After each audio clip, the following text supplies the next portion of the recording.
Oh, herzlich willkommen an alle zu unserer heutigen Veranstaltung. Zurück auf die Agenda Agrarreformen in Kolumbien und Lateinamerika. Ein Gespräch im Vorfeld der internationalen Konferenz über Agrarreform und ländliche Entwicklung, ICAD plus 20. Bevor wir anfangen, eine kurze Info. Die Veranstaltung findet auf Deutsch und Spanisch statt. Ich werde auf Deutsch moderieren und die Antworten kommen jeweils auf Spanisch.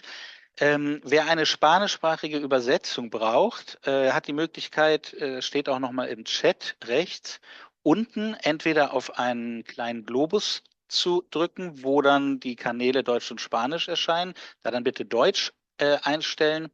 Oder wenn es kein Globus gibt, das hängt von der Zoom-Version ab, gibt es 3 Punkte, über die man auch in diese 2 Kanäle kommt. Ähm, para los que solamente hablan español, el evento será en español y alemán. Si necesitan una traducción al español, si no entienden alemán, hay 2 canales. Ahí abajo tienen un globito o si no hay un globito, hay 3 puntos donde pueden seleccionar el canal alemán o español para activar la traducción. Bueno, jetzt geht es hier auf Deutsch weiter. Ich hoffe, alle finden den Kanal.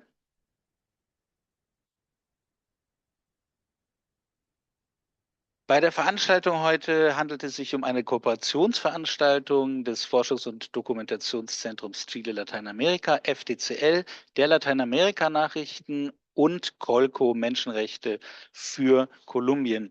Die Veranstaltung ist angelehnt an eine kleine Publikationsreihe, die wir beim FDCL gemacht haben zum Thema Agrarreform. Da sind auf der Webseite auffindbar, auf Deutsch allerdings nur zum freien Download mehrere kurze Briefing Papers mit verschiedenen Länderbeispielen, unter anderem zu Kolumbien, aber auch andere Länder wie Venezuela, Bolivien oder Mexiko zum Thema Agrarreform. Die Publikationen sind, wie gesagt, kostenlos herunterzuladen. Das Thema Agrarreform spielt in der internationalen Debatte um Landwirtschaft mittlerweile nur noch eine untergeordnete Rolle. Im kommenden Februar findet in Kolumbien die internationale Konferenz über Agrarreform und ländliche Entwicklung statt, ICAD plus 20, weil es die zweite Konferenz ist nach der Konferenz in Porto Alegre 2005, vor 20 Jahren. Ziel dieser Konferenz ist unter anderem, das Thema Agrarreform wieder stärker auf die Agenda zu setzen.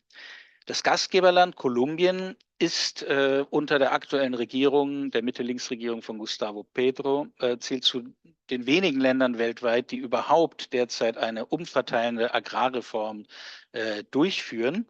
Daher passt es ganz gut, dass die Konferenz dort stattfindet und ist sicherlich auch kein Zufall. Welche Perspektiven sich aus der Konferenz ICAD ergeben werden und wie eigentlich der Stand der Agrarreform in Kolumbien unter den durchaus auch schwierigen politischen Bedingungen ist. Darüber sprechen wir heute mit Anie Paz Martinez. Ich freue mich sehr, dass du da bist. Sie gehört dem Bauern-Bäuerinnenverband des Cimitarras Flusstals, Nationales Netzwerk für Agrarökologie an und wird gleich mit uns sprechen. Schön, dass du da bist. An dieser Stelle muss ich leider darauf hinweisen, dass unsere zweite angekündigte Teilnehmerin Nuri Martinez aus Gründen höherer Gewalt leider heute nicht an der Veranstaltung teilnehmen kann. Sie fällt kurzfristig aus, weil sie sich ungeplant an einem Ort befindet, wo sie jetzt keinen ausreichenden Zugang zum Internet hat und sich nicht zu unserer Veranstaltung dazuschalten kann. Das bitte ich sehr zu entschuldigen. Kann ich jetzt leider aber auch nicht ändern und wir freuen uns, dass Anie da ist und wir die Veranstaltung so zumindest in etwas kleinerer Runde dennoch durchführen können. Wenn es Fragen gibt bei den Zuhörenden, gibt es die Möglichkeit, diese Fragen einfach in den Chat rechts zu schreiben. Ich schaue mir das immer wieder an und werde dann am Ende vermutlich vielleicht auch zwischendurch die ein oder andere Frage dann aufnehmen und Anie stellen. Beginnen wir mal ganz grundlegend. Die Forderung nach Agrarreform gilt ja heute vielerorts als anachronistisch, als veraltet, ja, nicht mehr modern. Warum ist das Thema Agrarreform aber heute noch von Bedeutung?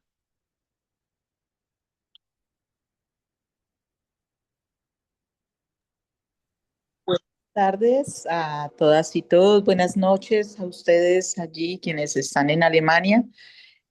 Bueno, en principio hay que decir que la lucha por lo que nosotros y nosotras hemos referido como la reforma agraria es parte de una agenda del movimiento campesino, indígena y afro o negro en todo el mundo desde el siglo pasado, ¿no? Estamos hablando del siglo XX hacia atrás, que podemos registrar más en principio como un ejercicio de recuperación de tierras.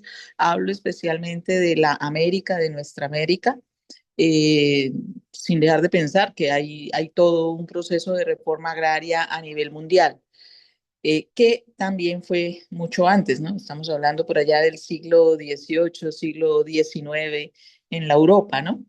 Entonces, para nosotros, conforme a nuestra historia, a nuestro acontecer, eh, la reforma agraria es un pendiente para poder avanzar en lo que esperamos a hoy la modernidad le ha llamado desarrollo sostenible.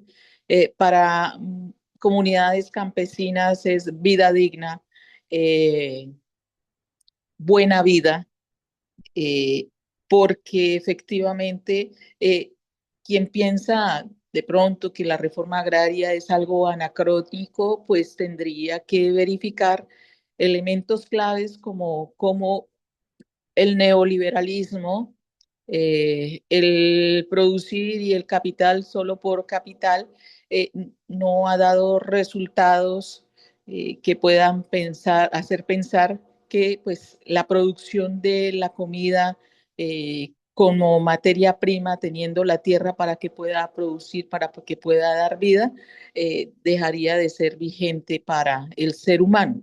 Es decir, la reforma agraria eh, es vigente porque no se han resuelto las diferencias estructurales para poder considerar que la humanidad viva dignamente con el modelo económico eh, que existe en vigencia hoy. En ese sentido, aunque el neoliberalismo, el capitalismo, el extractivismo, hayan propuesto modelos de reforma agraria maquillando sus estrategias con ese nombre, pues no han funcionado. Eh, como la revolución en marcha, ¿cierto? Para Colombia en algún momento o otro tipo de cosas que hemos visto a nivel mundial que pues sectores políticos y económicos a nivel mundial maquillan sus estrategias con nombres bonitos, pero que en realidad no son lo que nombran. Entonces, en ese sentido, si nos planteamos que la reforma agraria es el ejercicio de poder continuar con la lucha para vivir bien, vivir dignamente, aún nos falta mucho para lograrla en consecuencia. Ja, und wenn wir daran denken, gerade in Lateinamerika, besonders im 20. Jahrhundert, hat es ja in vielen Ländern Agrarreformen gegeben, die durchaus auch vorübergehend zumindest Land umverteilt haben und den kleinbäuerlichen Sektor häufig gegenüber den Großgrundbesitzern gestärkt haben. Dennoch ist es nie gelungen, die Armut auf dem Land nachhaltig zu überwinden, trotz durchaus ambitionierter Versuche, diese Agrarreformen in verschiedenen Ländern durchzusetzen. Woran liegt das, dass es heute immer noch ein derart ungelöstes Thema ist?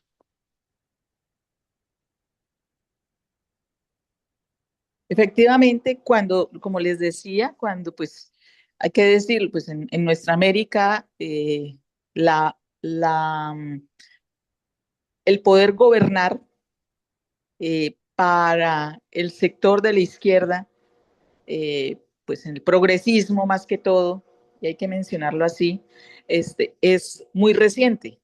Estamos hablando de que pues, todo el siglo XX fue un siglo lleno de dictaduras que utilizaron, como les decía ahorita, nombres y estrategias para maquillar sus políticas en el territorio, y esto no ocurrió solamente en un país, esto ocurrió en toda América. eh, y en ese sentido, la visión que se le aplica con el nombre de reforma agraria en buena parte de nuestros países en este siglo XX pasado, lamentablemente no tiene el contenido de percepción de vida digna, ¿no? Ese contenido se da a partir del siglo XXI especialmente, y hay que decirlo, esos contenidos que existen en su momento tienen un nivel muy limitado, entendiendo que el campesinado o la población de la ruralidad en nuestros territorios lo único que busca es tierra. Y conforme a las desigualdades sociales existentes en nuestros países, a una persona que vive en la ruralidad, en el campo, si no se le facilitan o se le garantizan, garantía especialmente, se le garantizan condiciones para poder producir con maquinaria, también para poder transformar los productos, pero también para poder transportar los productos, así como otro elemento que tiene que ver con gran importancia, comercializarlos. Es muy difícil lograr el objetivo que se tiene trazado desde esa concepción de el buen vivir. Entonces, la aplicación de la reforma agraria como política en nuestra región no necesariamente fracasó por ser reforma agraria y por haberle entregado tierra al campesino. El problema fue que solo se le entregó tierra, pero no se le garantizaron los derechos para poder producir en condiciones medianamente equilibradas con respecto al gran capital, que a ese gran capital sí se le invirtió desde el Estado todas las herramientas posibles para que siguiesen produciendo. Un ejemplo que quisiera darles a ustedes, en la región donde yo vivo, en Colombia, eh, es una de las más ricas a nivel de diversidad biológica, y buena parte del campesinado llegó aquí desplazado por el conflicto armado, sin vías, sin escuelas, sin infraestructura. Todo lo hizo el campesinado. Lo único que llegaba del Estado era la fuerza militar y la estigmatización, porque estos territorios también llegaron a ser ocupados por grupos armados ilegales, pero en toda esta dinámica, el campesino o campesina ni siquiera ha tenido derecho a que se le dé un título de propiedad de la tierra. Desde ese punto, la reforma agraria en Colombia, en mi país, ni siquiera ha llegado al momento en donde se le entrega la tierra al campesino.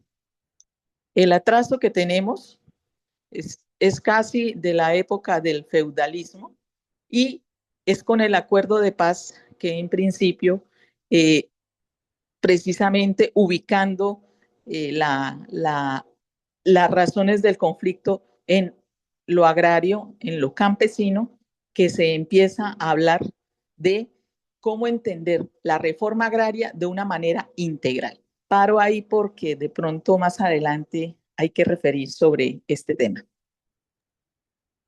Genau, zur Agrarreform in Kolumbien speziell kommen wir nachher noch. Also das Thema integrale Agrarreform bleibt aktuell. Das hast du deutlich gemacht. Jetzt im Februar wird die internationale Konferenz über Agrarreform und ländliche Entwicklung in Cartagena, Kolumbien, stattfinden. zumindest hier in Deutschland und Europa habe ich das Gefühl, dass außerhalb gewisser Kreise, kleinbäuerlicher Gruppen etc. Diese Konferenz gar nicht so bekannt ist. Viele Leute wissen, glaube ich, noch gar nicht, dass sie stattfindet mitunter. Könntest du daher vielleicht einmal kurz erklären, worum es bei dieser Konferenz eigentlich genau geht? Was ist das für eine Konferenz? Wer veranstaltet die? Wer nimmt da teil, etc.? Bueno, eh, lo que conocemos nosotros de la conferencia internacional que se va a dar para el caso de sede Colombia, tiene que ver precisamente con la ruralidad en el mundo. Y la importancia, poner sobre la mesa nuevamente la importancia del campo para la vida de los seres humanos. En ese sentido, en esta ocasión, Colombia, así como lo hizo hace unos dos años, algo así, que solicitó como sede ser de la COP ambiental, del ambiente, que se dio el año pasado en noviembre en Cali, en la ciudad de Cali.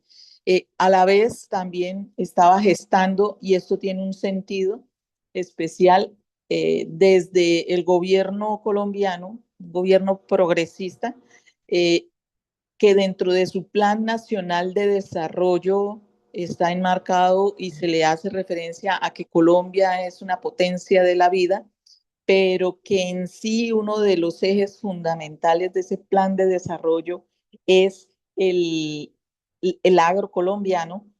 Se propone para desarrollar lo que para nosotros, pues para traducirlo en cierto modo más conocido, la COP de la reforma agraria, la COP de la agricultura.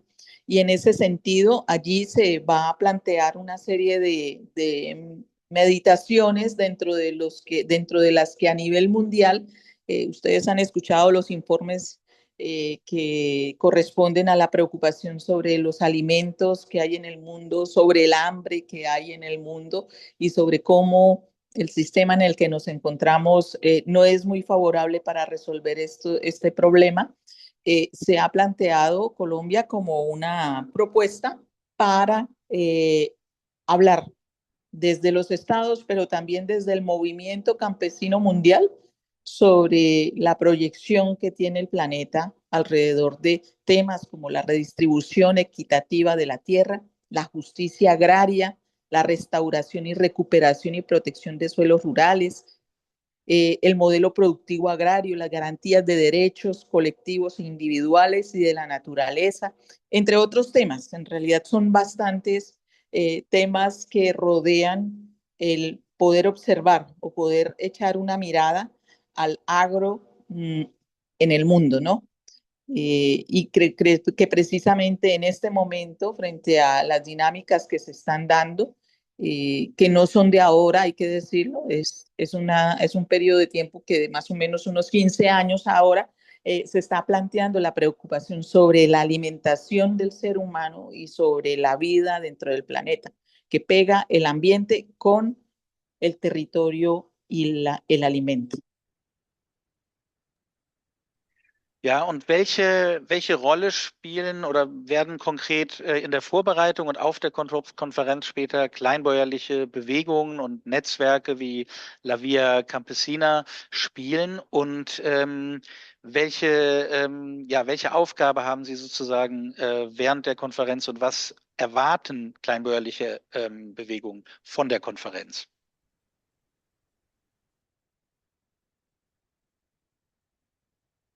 Bueno, el movimiento de la vía campesina a nivel mundial lleva entre, llevamos entre nuestras manos, en principio, lo que nos duró casi 10 años o más de lograr la declaración de los derechos de las campesinas, campesinos y trabajadores rurales.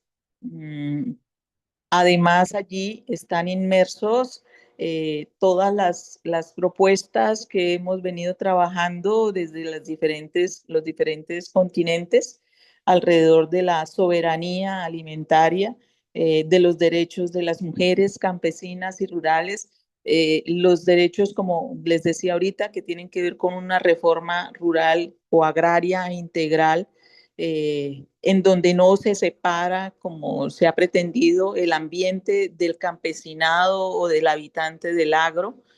Es decir, la agenda de la vía campesina está bastante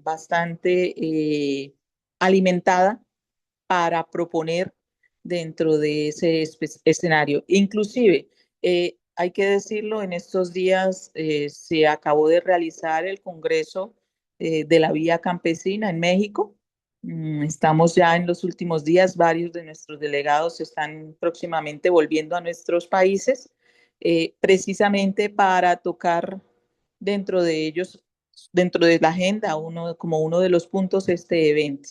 Es decir, allí el movimiento campesino no les puedo extender con todo el contenido, sí tiene una agenda de manera integral, sobre todo para que los estados dejen de mirar que el desarrollo sostenible, como se denomina en muchas regiones del país, no es algo de una puja entre el campesino, el agro, el afro, el indígena, con el ambiente, sino una articulación para la vida, la paz, sobre todo en nuestros territorios.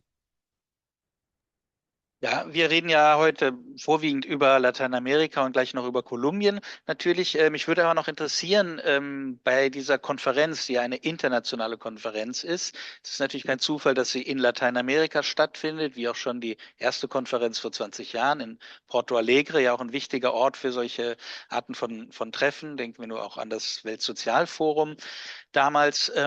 Wie ist eigentlich sichergestellt, dass sich aber auch Bewegungen und Akteure aus anderen Kontinenten ausreichend beteiligen können an dieser Konferenz? Ich nehme mal an, dass es schwierig ist für viele anzureisen aufgrund der weiten Entfernung.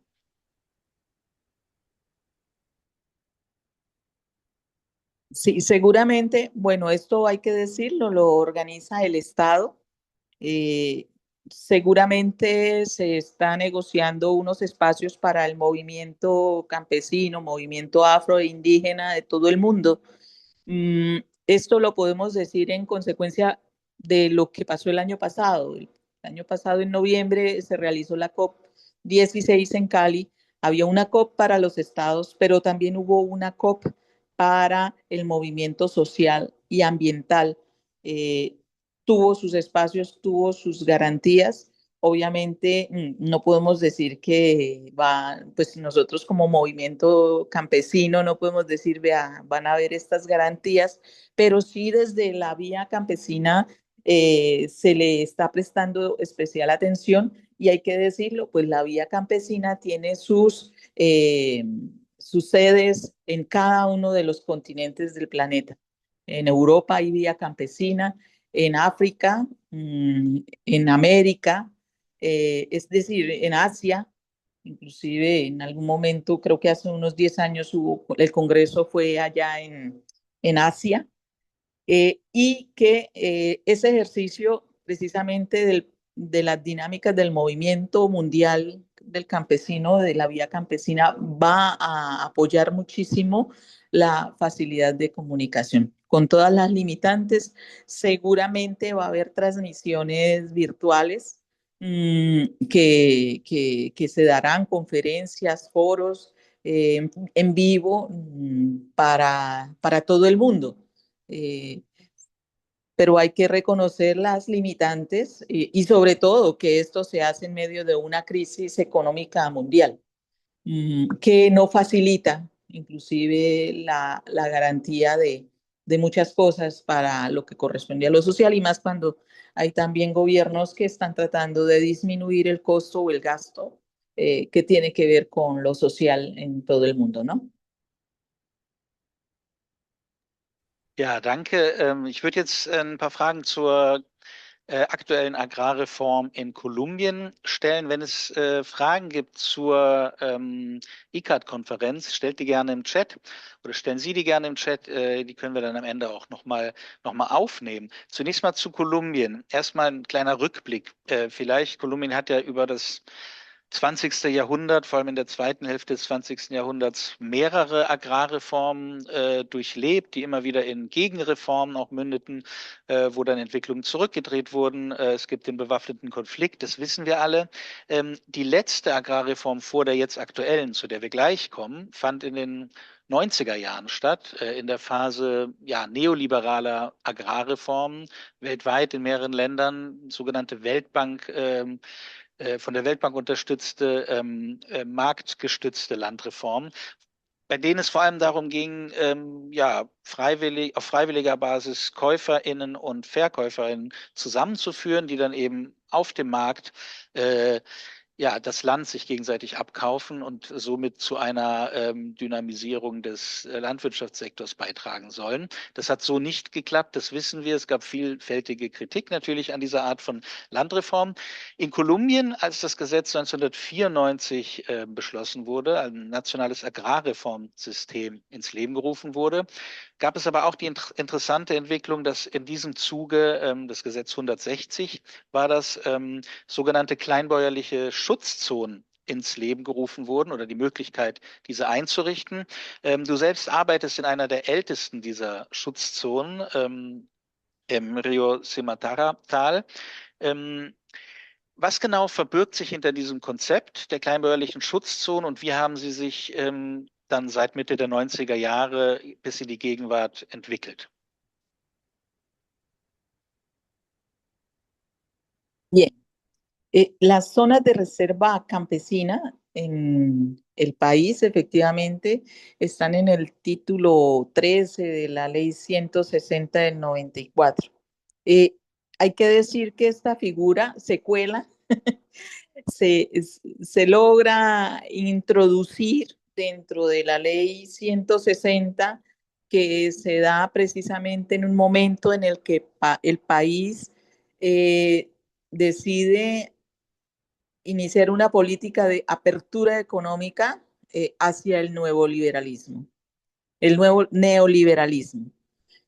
Esto le digo que se introduce de manera furtiva, si se quiere, porque es parte de toda una lucha del movimiento campesino de los 80s que queda y que algunos que quedan y ayudan a crear nuevas expresiones del movimiento campesino en medio de todo un proceso de persecución frente a ideas que tuvieran que ver con la reforma agraria, luego de que se diera el pacto de Chicoral, que es una norma que está para los años 60, como conocida como la contrarreforma agraria. Esto lo menciono porque dentro de la misma ley, las zonas de reserva campesina lograron introducirse como 4 artículos allí, mientras que pues todo el contexto de la ley logra en sí introducir otro elemento como es el sistema, lo que decía ahorita usted, Tobías, el sistema de reforma agraria, pero que queda solo en la ley. No, no fluye más. Queda ahí, plasmado hasta 30 años después. Estamos hablando de este momento. Y lo menciono solamente también para hacer acotación a otras figuras que quedaron allí dentro del neoliberalismo en tierra, si se quiere, como son las zonas de desarrollo empresarial. Es decir, las zonas de reserva campesina son el producto de una lucha del movimiento campesino en el país que tiene que mantener esta lucha inclusive por el reconocimiento, pero que a la vez quienes crean legalmente esta figura también en el Congreso introducen una figura que beneficie a los intereses del modelo neoliberal. Bien, haciendo referencia que allí está todavía el tema de la agroindustria, la explotación minero-energética posteriormente por sobre los intereses o los derechos de la alimentación en el país, etcétera, etcétera. Las zonas de reserva campesina son una iniciativa, hay que decirles de manera expresa, son una iniciativa de construcción de paz dentro de territorios que han sido históricamente golpeados por el conflicto y que a la vez sus habitantes tenemos generaciones de vivir los impactos del conflicto. En ese sentido, asimismo, podemos ubicar que en las zonas de reserva campesina se busca una equitativa distribución de la tierra conforme a algo que se llaman las unidades agrícolas familiares. Es decir, la distribución en medida de la tierra está dada dentro de lo que es el sistema de reforma agraria, de algo que se llama, de las unidades agrícolas familiares que tienen su sentido en la medida en que se ubica por las condiciones del terreno, por las condiciones de distancia y demás, la cantidad de área necesaria para que una familia pueda tener condiciones de vida digna en el territorio. Eso está planteado allí y cuando hablamos de condiciones de vida digna es que pueda producir alimentos, pueda criar animales, pueda producir lo que necesita para sostenerse dignamente con su trabajo. Eso está introducido en la figura de las zonas de reserva campesina, entendiendo que quien tiene la posibilidad de producir, además, conecta con otro elemento que tiene que ver con el diálogo institucional, con las autoridades locales que les corresponde también escuchar y garantizar lo necesario para que efectivamente esta figura de ordenamiento territorial alrededor de la unidad de las familias o las familias campesinas que producen en el territorio tengan condiciones de conectividad, de condiciones de infraestructura, porque las zonas de reserva campesina tienen su plan de desarrollo, ¿cierto? El nombre es Plan de Desarrollo Sostenible dentro de la figura. En otras figuras le llaman plan de vida, en fin, pero aquí es el desarrollo sostenible que se refiere. Y tiene una serie de componentes, como son, por ejemplo, la tierra, la infraestructura, la educación, salud, vivienda, en fin, todo lo que nos parecería obvio en las ciudades es necesario planearlo dentro del campo, dentro de esta figura, porque de todo ello se carece y reconocer lo construido por parte de quienes, siendo víctimas del conflicto, han logrado construir con sus herramientas precarias esta iniciativa. Entonces, las zonas de reserva campesina son efectivamente una de las figuras más antiguas de territorialidad, hoy le llamamos territorialidades, en el ordenamiento del campo. Y se ha ubicado que esta es una de las figuras que efectivamente puede servir para que en función de que realmente se implementen sus planes de desarrollo, que esa ha sido una traba histórica frente a la figura, eh, podamos avanzar hacia condiciones de construcción de paz en los territorios. Ja, und wenn wir ein bisschen näher in die Gegenwart kommen, das Thema Agrarreform oder der Zugang zu Land konnte natürlich nicht eingelöst werden, trotz der Einrichtung dieser Schutzzonen. Der ungleiche Zugang zu Land ist überhaupt eine der Ursachen auch des bewaffneten Konfliktes in Kolumbien der vergangenen Jahrzehnte gewesen, zieht sich bis in die Gegenwart. Und 2016 haben Regierung und die größte damalige Guerilla FARC ja ein Friedensabkommen verhandelt und unterzeichnet, das im ersten Abschnitt, im ersten Kapitel eine integrale Agrarreform als Zielsetzung vorsieht. Erzähl uns doch mal kurz, was steht in diesem ersten Kapitel genau drin und inwiefern entspricht diese integrale Landreform, Agrarreform den Vorstellungen kleinbäuerlicher Bewegung, die dort vereinbart wurde in dem Kapitel 1. Bien, hay que decirlo, nosotros siempre lo hemos planteado así. Hoy no tendríamos un gobierno progresista si no se hubiese firmado la paz entre el Estado colombiano y las extintas FARC. Esto lo comentamos así porque efectivamente es la oportunidad que tenemos hoy de implementar esta herramienta que es la primera que tenemos en décadas para avanzar en la construcción de paz. Y hay que decirlo también porque es que el punto uno comienza así, comienza que se reconoce por parte de las dos partes que lo suscriben que el conflicto nace en lo rural en nuestro país.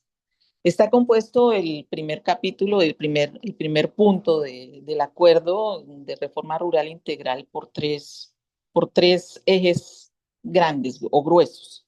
El uno corresponde al fondo de tierras, que dentro de sus acuerdos está establecido que el Estado colombiano avanzará. No es que con esto se vaya a lograr equilibrar las desigualdades que hay en el campo. Es lo que se logró acordar, lo que se logró que el Estado se comprometiera a cumplir con la entrega de tierras a campesinos sin tierras por diferentes motivos. Puede ser por desplazamiento forzado, puede ser por condiciones económicas, puede ser, en fin, cualquier cantidad de situaciones, pero a personas con vocación campesina que quedaron sin tierra, o pueden ser campesinos que pues en donde están ya no hay donde, o sea, son labriegos, labran la tierra, trabajan para otros, pero no tienen su propia tierra, ¿cierto? En eso, ese punto, ese eje del Fondo de Tierras, se comprometió el Estado colombiano a entregar 3 millones de tierras, 3 millones de hectáreas, perdón, 3 millones de hectáreas. En eso, pues, después miramos el tema de los avances. En el segundo, bueno, y además hay una serie de campesinos, como por ejemplo, donde yo estoy, eh, que llevan décadas viviendo en el territorio, pero que el Estado no le ha reconocido su título, su derecho a la propiedad. Lo usan, lo usufructúan, pero el derecho a tener un título que diga que esa tierra es del campesino, eso todavía no se ha llegado a concretar. Y en ese sentido, el primer punto del acuerdo de paz hace mención a la formalización de la ocupación o la formalización de la propiedad en 7 millones de hectáreas en el país. Estamos hablando entonces que ese primer eje refiere a garantías de derechos para una suma de 10 millones de hectáreas dentro del punto uno, ya sea de entrega a quien no tiene tierra o de reconocimiento de derechos a quienes tienen la tierra pero no se les reconoce su titularidad. El segundo eje clave dentro del punto uno del acuerdo de paz corresponde a precisamente los planes de desarrollo con enfoque territorial. Las siglas terminan llamándose PEDET.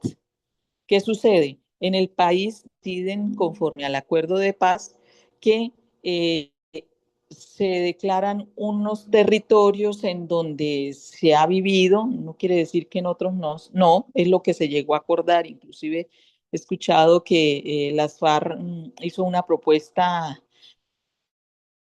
amplia sobre la necesidad de declaración de municipios para la implementación de esos programas de desarrollo con enfoque territorial, pero que no fueron en el país. Solo se logró que se definieran 16 zonas, varios municipios en el país, con una suma de municipios que son 172, no recuerdo bien la cifra de municipios, en total de 1.000 y pico que somos en Colombia, para avanzar con estos programas de desarrollo con enfoque territorial o planes de desarrollo con enfoque territorial, que eso, muchas gracias Luis, 170 municipios, que en principio están orientados precisamente a darle sentido a la reforma agraria con contenido. No es solamente darle la tierra o reconocerle su derecho, sino también que se le garanticen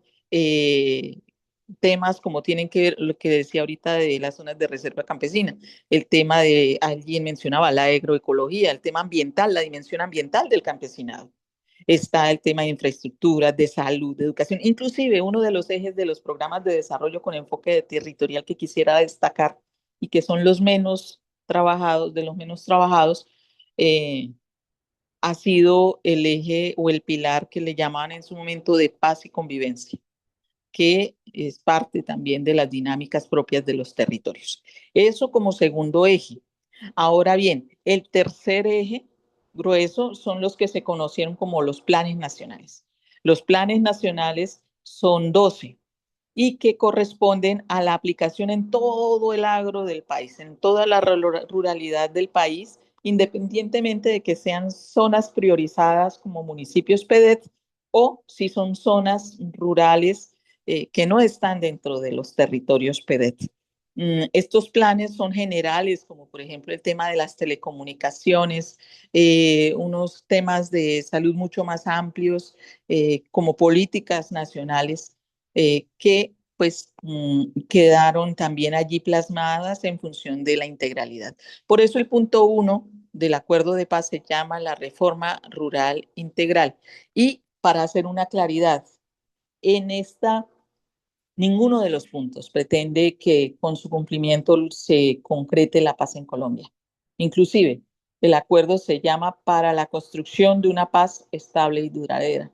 Es el punto de partida con el que contamos que en la medida en que se dé su cumplimiento podemos pensar que podemos seguir construyendo y hay confianza para seguir construyendo la paz. Con esto no se resuelven las desigualdades estructurales, pero hay que dar pasos y lo único que tenemos en nuestras manos y asegurado es lo que aparece en el acuerdo de paz del 2016. Nach der Unterzeichnung des Abkommens hat die nachfolgende kolumbianische Regierung unter Iván Duque ja kein Hehl daraus gemacht, dass sie von diesem Friedensabkommen eigentlich nicht viel hält und dementsprechend auch keine wirklichen Schritte unternommen, um das Kapitel 1 mit der integralen Agrarreform umzusetzen.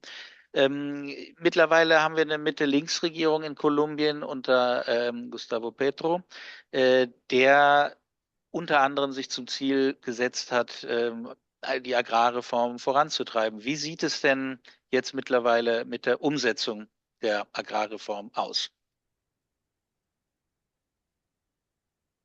Bueno, hay que diferenciar una cosa. En el Plan Nacional de Desarrollo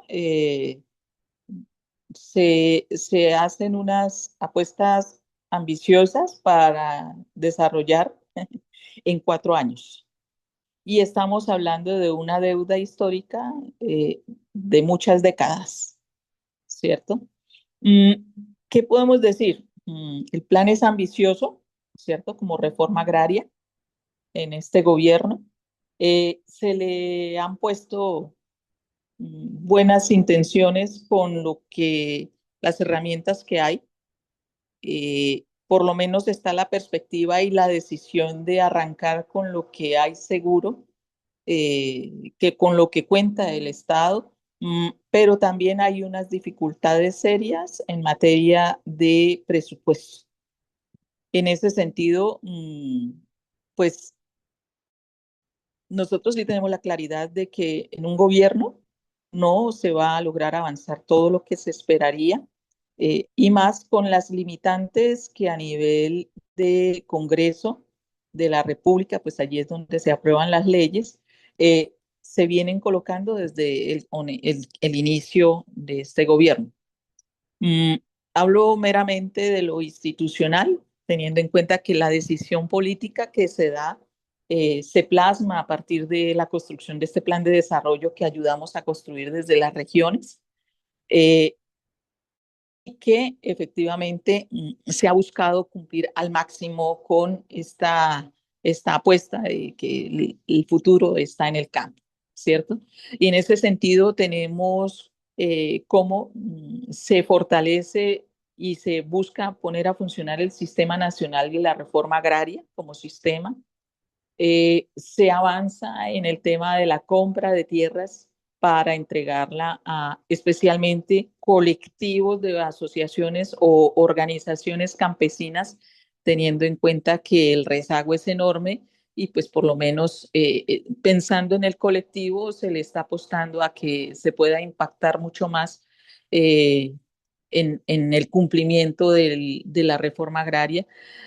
Asimismo, hay varios elementos. Ahorita hablábamos de las zonas de reserva campesina, pero en este gobierno no solamente las zonas de reserva campesina están en la mira para avanzar como figura, sino también hay otras territorialidades que se crearon en reconocimiento también de las diferentes posiciones o apuestas políticas que hay en el país. Están también las territorialidades agroalimentarias y también están unos distritos o una iniciativa que tiene que ver con el reconocimiento a la pesca, al pescador que no se reconoce como campesino propiamente, sino pues que es más de una cultura anfibia, que para que se reconozcan sus derechos. Ahorita pues varios resaltábamos pues hasta el gobierno hasta el gobierno, inicios de gobierno de Gustavo Petro, estábamos creadas 7 zonas de reserva campesina. Y durante este gobierno, ya van alrededor de 20 zonas. Creo que en estos meses se creó una nueva zona de reserva campesina. Creo que estamos como por 22 zonas de reserva campesina en el país. Estas territorialidades se dan es a partir de la iniciativa de organizaciones que quieren trabajarle a esa apuesta. Y lo que sí es que se ha facilitado y se ha fortalecido la autoridad de tierras para ese reconocimiento, ¿no? Es decir, está quedando las bases para poder avanzar en el cumplimiento en principio, hay que decirlo, de la reforma rural integral. Mm, para lograr la reforma agraria nos falta todavía bastante en tiempo y en presupuestos. Y hay que decirlo, pues es una noticia que nos ha golpeado el año pasado, este año que estamos y ya tenemos como en principio en inicios para el año entrante que nuevamente el Congreso bloqueó las posibilidades de que el gobierno tuviera mayor acceso a recursos para continuar con la política de reforma agraria en el país, ¿no? Entonces, seguimos con muchas limitantes. eh, Se ha avanzado. Como todo que avanza tiene sus defectos, tiene sus puntos que hay que valorar y hay que evaluar, pero hay que decir que el compromiso con respecto a lo agrario en nuestro país se ha sentido. Eh, lo que sí es que también hay una gran expectativa. Así como se ha sentido, hay una muy grande expectativa desde el movimiento campesino y social en el país que pues hay que mirar con mucho cuidado que pues y sobre todo comprensión que esto es de un proceso de largo aliento. Llevamos décadas y no podemos pretender que en un solo gobierno se logre las metas con respecto a la reforma agraria. Ja, es gibt also Fortschritte, aber der Kontext ist schwierig.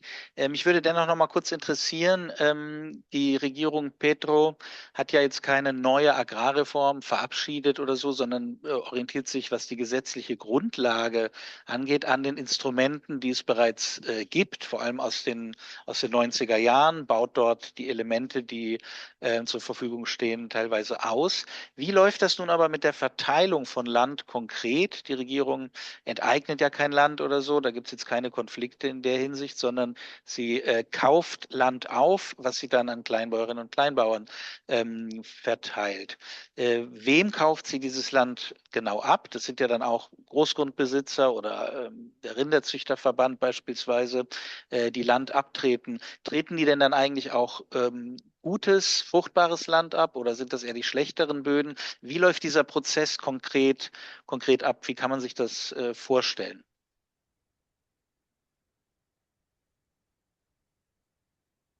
Bueno, en principio efectivamente es muy importante recalcar algo. A nivel mundial e inclusive a nivel local, nacional, los contrarios al proceso que se viene dando han venido manifestando que Gustavo Petro o el gobierno de Gustavo Petro viene expropiando. Eso es una mentira, eso no es cierto.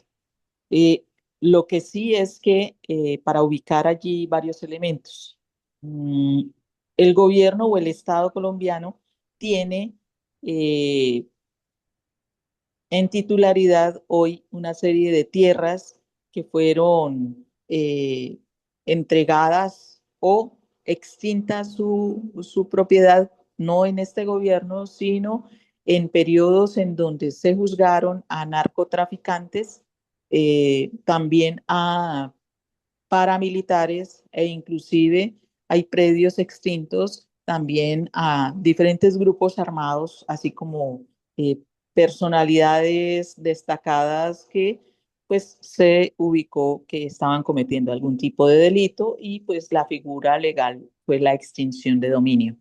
Esa extinción de dominio no es expropiación uno, ni tampoco se dio precisamente en este gobierno.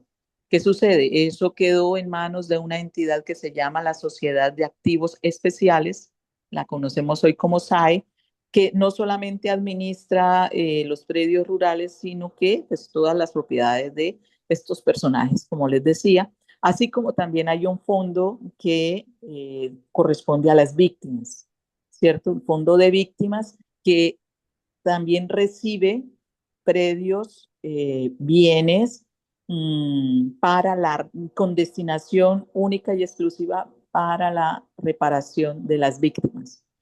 Entonces tenemos esos dos fondos y los menciono allí precisamente para sobre todo aclarar en lo que corresponde a lo que se refieren a las expropiaciones. El Estado lo que hace es que como estos predios eran administrados por terceros, la SAE es la que está allí como en el control, pero lamentablemente llevamos décadas en donde eso tenía sus caminos que estuvieron permeados inclusive para que los antiguos propietarios o beneficiarios de estos predios o estos bienes siguieran usufructuándolos o también terceros se beneficiasen de estos predios en el momento en el que el gobierno requiere que se le entregue o se le devuelva estos bienes para poderlos entregar a los campesinos organizados, organizadas,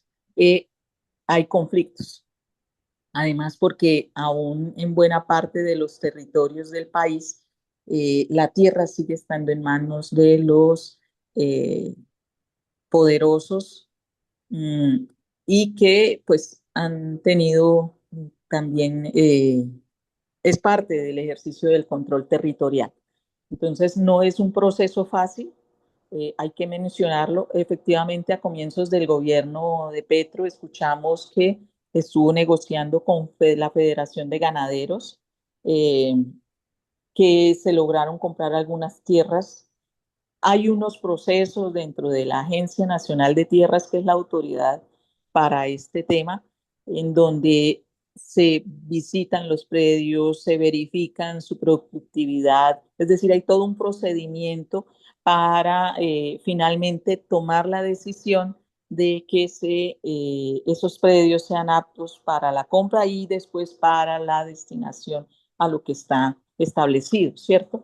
Eh, y pues teniendo, ojalá no, se deben cumplir estos procedimientos para que los predios pues no vayan a ser después un problema mayor.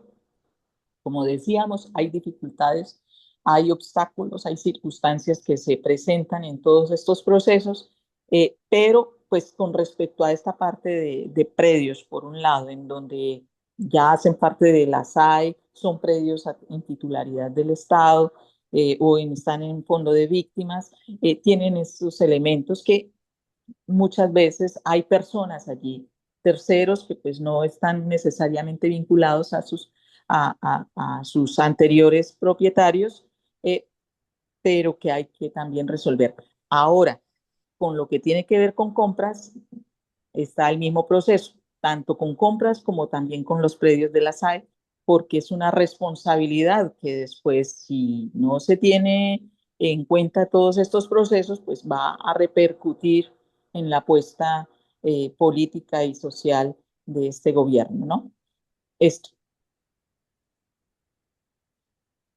Ja, danke. Ich nehme an der Stelle mal ganz kurz eine Frage aus dem Chat dazwischen, eine ganz konkrete Frage, und zwar, inwieweit ist die UN-Erklärung über die Rechte von Kleinbäuerinnen und Kleinbauern, UN-DROP, in Kolumbien in nationales Recht verankert? Und was kann man an der Umsetzung in Kolumbien vielleicht für andere Länder lernen?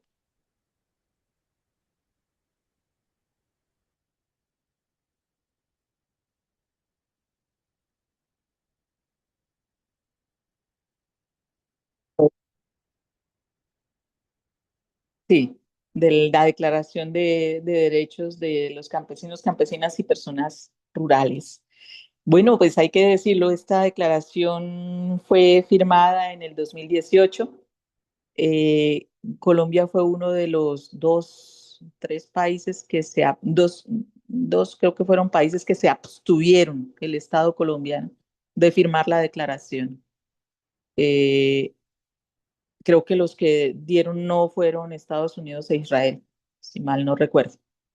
Entonces, lo que sí tenemos en cuenta allí es que en principio lo que se ha podido avanzar o se ha avanzado a nivel nacional es que contarles que el campesinado o la palabra campesino no existía en nuestra constitución, en nuestra carta política.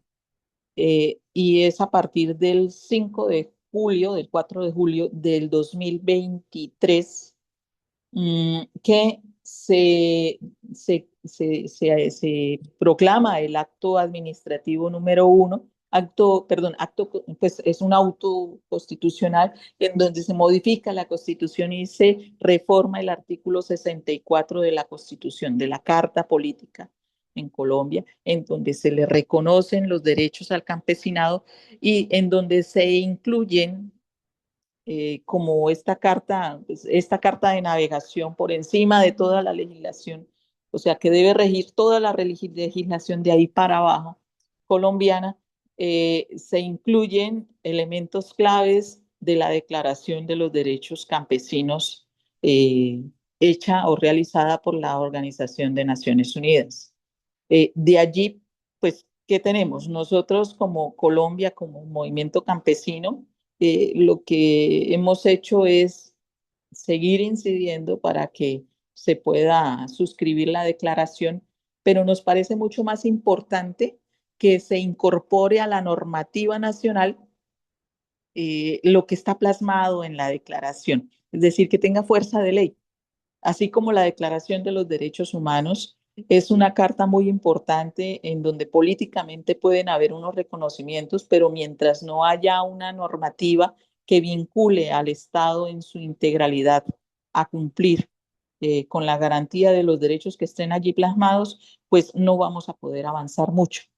En ese sentido, creo que es importante que, por un lado, dentro de nuestros aprendizajes, está el hecho de que hay una lucha de largo aliento y esa la conocemos tanto en el campesinado colombiano como en el campesinado mundial. Los logros que se han tenido son de luchas tanto en lo pequeño. Ahorita hablábamos de las zonas de reserva campesina. Para nosotros han sido décadas de estigmatización, de crítica, de inclusive entrega de vidas por unas apuestas pues, que solo buscan vivir dignamente, el reconocernos como seres humanos y como la necesidad que tenemos de seres humanos de consumir alimentos limpios, de consumir vida que nosotros mismos y nosotras mismas podemos producir.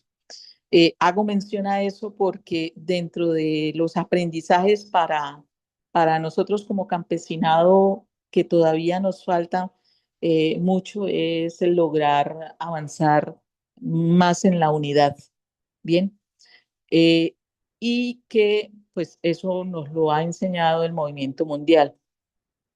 Eh, y lo que sí es que tenemos muchas fortalezas para seguir poniendo o buscando poner en práctica estos derechos que nos han costado tanto dentro de nuestro territorio. Bien, eso por allí podría comentar. Und wenn wir auf die politische Lage in Kolumbien gucken, im kommenden Jahr sind Wahlen, Präsidentschaftswahlen. Du hast gerade gesagt, der Prozess einer integralen Agrarreform steht eigentlich erst am Anfang. Und eine Regierung kann da nicht sehr weit kommen, sondern höchstens so einen Prozess in die Wege leiten. Ähm, Wie sieht die kleinbäuerliche Bewegung denn die Perspektiven für die Agrarreform im Hinblick auf die Wahlen im kommenden Jahr?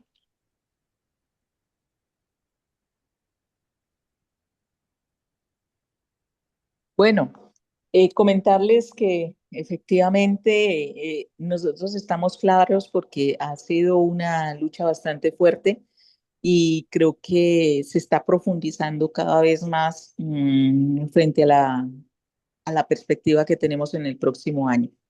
No la tenemos fácil, no la hemos tenido fácil, pero cada vez es más complejo porque son otras herramientas u otras armas con las que tenemos que enfrentarnos, ¿no? Hay un factor fuerte que tiene que ver con lo mediático, los medios de comunicación, que efectivamente, pues quienes han estado en el poder siguen con el control de los medios de comunicación, y tal vez es el arma más potente que hay hoy, con la que, pues, aunque se ha utilizado de otras maneras antes se hablaba de la propaganda, ahorita, pues, los medios de comunicación son un factor incidente que están controlados desde hace mucho tiempo por las élites eh, del país, inclusive a nivel transnacional. Y en ese sentido, hay apuestas que pues desde nuestras herramientas, desde lo que históricamente hemos usado, estamos buscando poner en función para ver cómo logramos que se pueda dar continuidad a ese proyecto político con respecto a la reforma agraria. Y en ese sentido, una de las apuestas que tenemos como movimiento campesino se presentó el pasado si no me equivoco, es 1 de agosto, en donde presentamos la solicitud de hacer una consulta popular del orden campesino con 5 preguntas como estrategia de participación activa para poder vincular a las personas, a los ciudadanos y ciudadanas del común en este tema de lo agrario, teniendo en cuenta, y pues hay que decirlo, previamente varios elementos. Uno, el reiterado hundimiento de los proyectos que están planteados para las reformas que se han dado desde el gobierno nacional, eh, y que han sido boicoteadas de manera constante por parte de la mayoría del Congreso, ¿no? No en pleno, pero sí las mayorías. Eso nos falta mucho por lograr avanzar. Y en ese sentido, precisamente se habla de la consulta campesina como una estrategia de bregar a que lo que quede de alguna manera legalmente como un mecanismo de participación, si logramos cumplir con todos los pasos que hay que hacer, se pueda incorporar dentro de la normativa que no pueda modificar un gobierno contrario, ¿cierto? Creo que ese elemento es clave. Asimismo, pues hay que decirlo también, estamos desde el año pasado esperando un debate para que se acepte o se apruebe, perdón, la jurisdicción agraria, que es parte de los puntos de la reforma rural integral y que estamos a la espera todavía que el Congreso apruebe y que no ha sido posible. Entonces, en estos momentos, ¿qué tenemos? Tenemos las herramientas que desde el movimiento campesino, que hay que decirlo también, no somos el movimiento social colombiano, inclusive el movimiento social e inclusive la sociedad colombiana es en su mayoría urbana.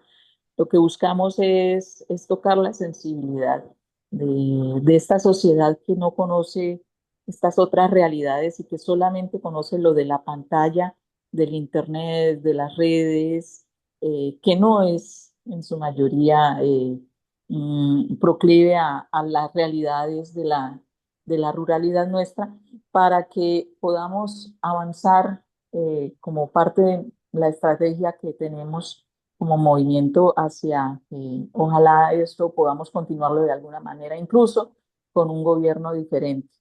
Pero realmente vemos muy difícil que podamos avanzar con un gobierno diferente mm, en estas apuestas. Tenemos que cambiar. Tenemos que cambiar en el sentido de que cambiar la matriz que se está colocando, la matriz mediática que se está colocando en el país para poder continuar con esta apuesta. Aber wie konkret ist denn die Gefahr, dass wenn jetzt im nächsten Jahr eine rechte Regierung wieder an die Macht kommen würde, dass die zaghaften Fortschritte, die es jetzt gab, wieder zurückgedreht wurden? Oder anders gefragt, inwiefern oder was fehlt vielleicht, um die Agrarreform auch so weit als staatliche Politik zu implementieren, dass sie eben auch einen Regierungswechsel überdauern kann und dann nicht jedes Mal wieder alles zurückgedreht wird? La herramienta que tenemos es la consulta campesina. Eso es lo que tenemos a hoy.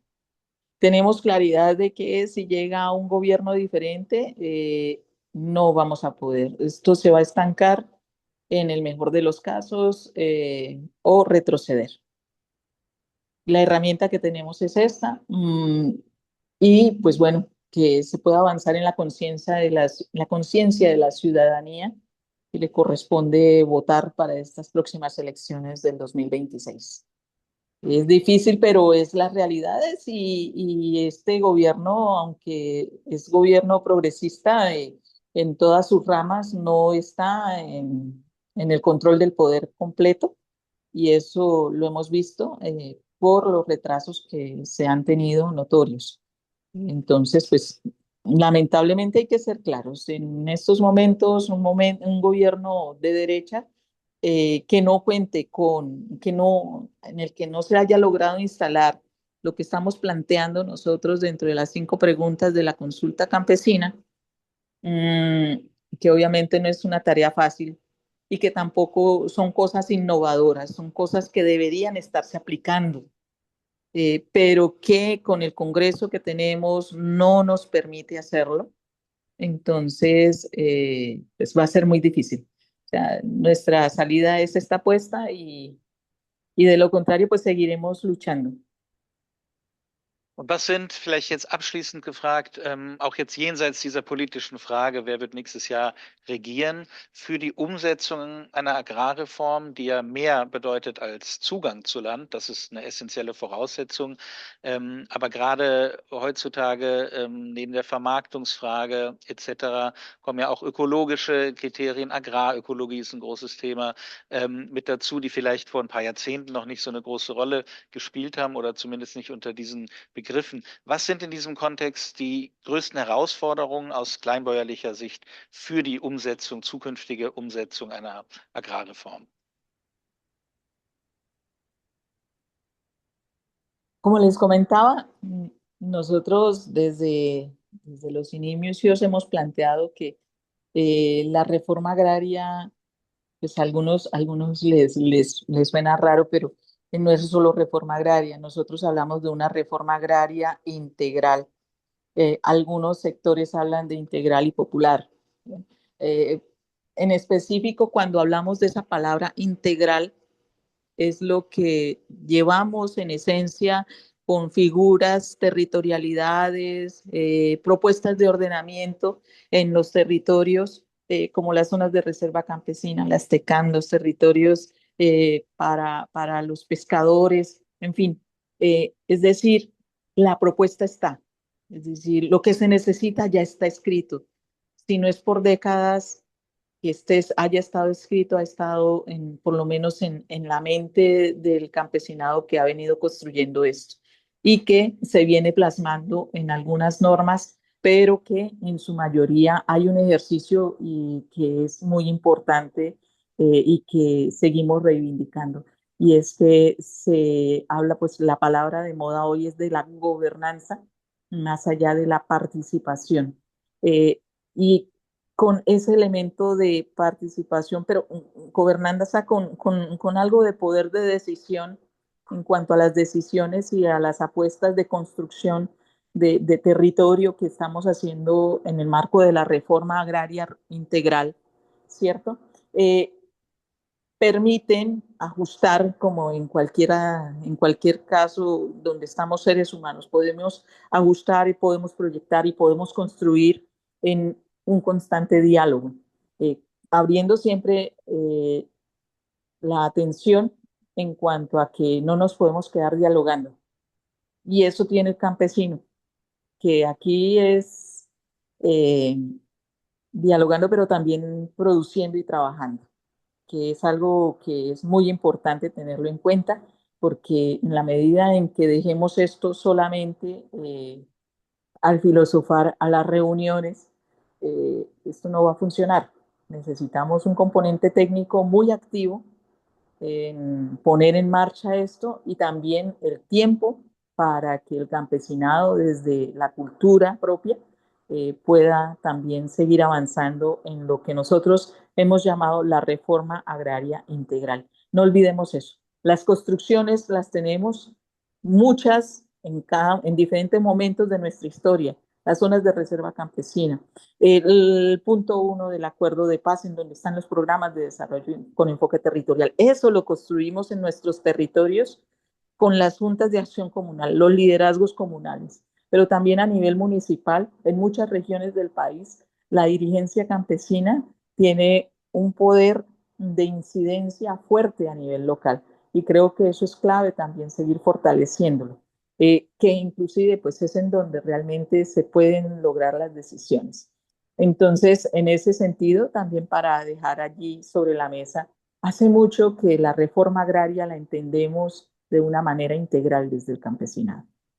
Y eso no es solamente el pedazo de tierra. Ja, vielen Dank an Ihr Paes Martinez für die interessanten Einblicke zur ICCAT-Konferenz und zum Stand der Agrarreform in Kolumbien. Ich würde dann an dieser Stelle schließen, bedanke mich an allen, die hier mitgearbeitet, vorbereitet haben, bei den Übersetzerinnen, natürlich auch und möchte mich nochmal entschuldigen, dass Nuri Martinez heute leider verhindert war.